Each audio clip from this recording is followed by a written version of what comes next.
تو جب بھی کوئی وہابی بولے فاتحہ دیتے ہو پہنچتا کیا، تو فٹ سے بولنا لعنت تو تیری ماں پر، لعنت تو تیرے دادا پر.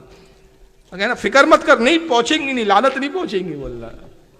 لیکن اگر لعنت پہنچ سکتی ہے تو پھر سال ثواب بھی پہنچ سکتا ہے. تو حضرت انس کہتے ہیں رضی اللہ تعالیٰ عنہ، حضور نے جو چاہا جہاں سے چاہا پڑھا، اور کہا انس اب یہ پیالہ اٹھا اور ہر صحابی کے سامنے رکھتا جا. انس کہتے میں ہر صحابی کے سامنے پیالہ رکھتا. حضور کہتے کھاؤ کھاؤ، شکم سیر ہو کر کھاؤ، پیٹ بھر کے کھاؤ. ترغیب دلاتے کہ یہ نہ سوچو تھوڑا ہے، جتنا کھا سکتے. ہر صحابی پیٹ بھر کے کھاتا، پیالہ دوسرے صحابی کے پاس، تیسرے 70 صحابہ سے پیالہ گھوم کر آیا، آخر میں حضور کے پاس. حضور نے بھی کچھ کھایا اور اس کے بعد کہا انس یہ پیالے میں جو کچھ رہ گیا نا، جا اپنی ماں ام سلیم کو ہماری طرف سے دینا.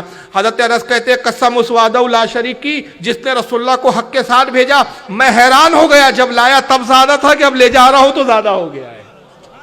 یعنی کھانے کا جب لے جا رہے جتنا لا اس سے زیادہ تھا، اتنی برکت ہو گئی.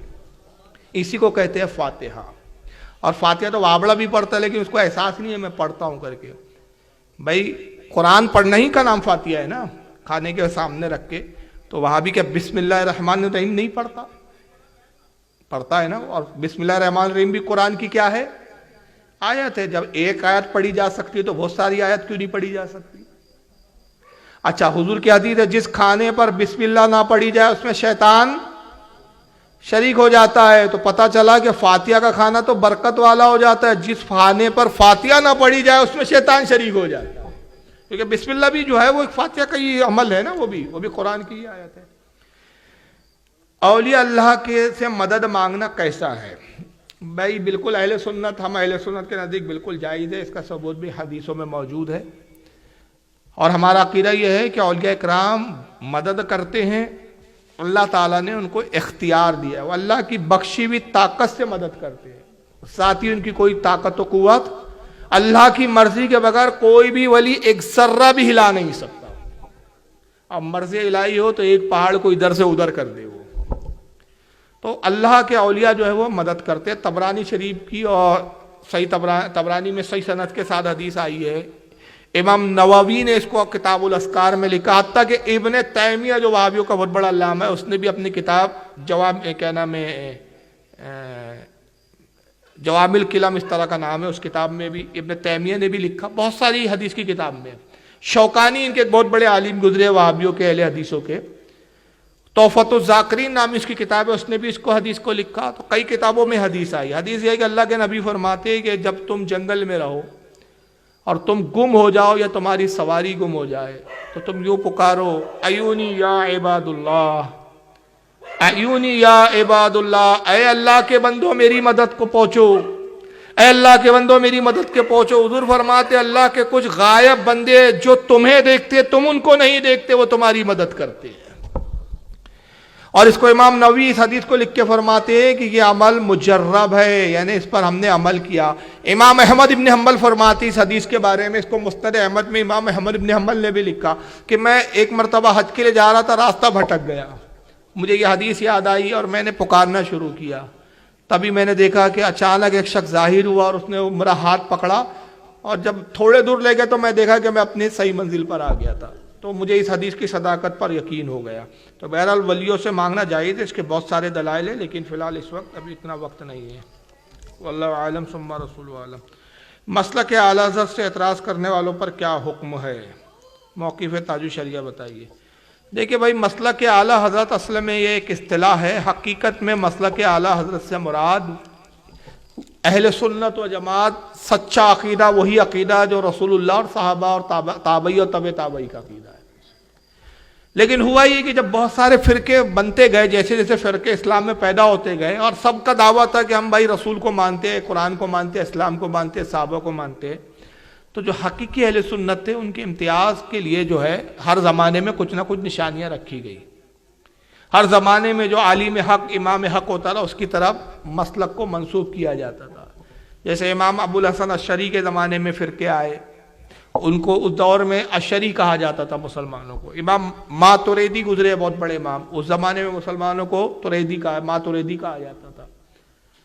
تو ہر زمانے میں اس طرح ہوتا رہا، اور جتنے باطل فرقے رہے وہ اپنے آپ کو اہل سنت بھی کہتے تھے، قرآن کے بھی ماننے کا دعویٰ کرتے تھے، رسول اللہ کے بھی ماننے کا دعویٰ کرتے تھے. اب ہمارے زمانے اپنے علماء کی پیروی کرے. واللہ عالم ثم رسول عالم. اللہ تعالیٰ آج کی بزم کو قبول فرمائے. جو کچھ بھی حق بیان ہوا اس پہ عمل کی توفیق عطا فرمائے. کہنے سننے بولنے میں کوئی لرزش ہو اپنے حبیب کے صدقے میں معاف فرمائے. وما علینا الا البلاغ المبین. السلام علیکم.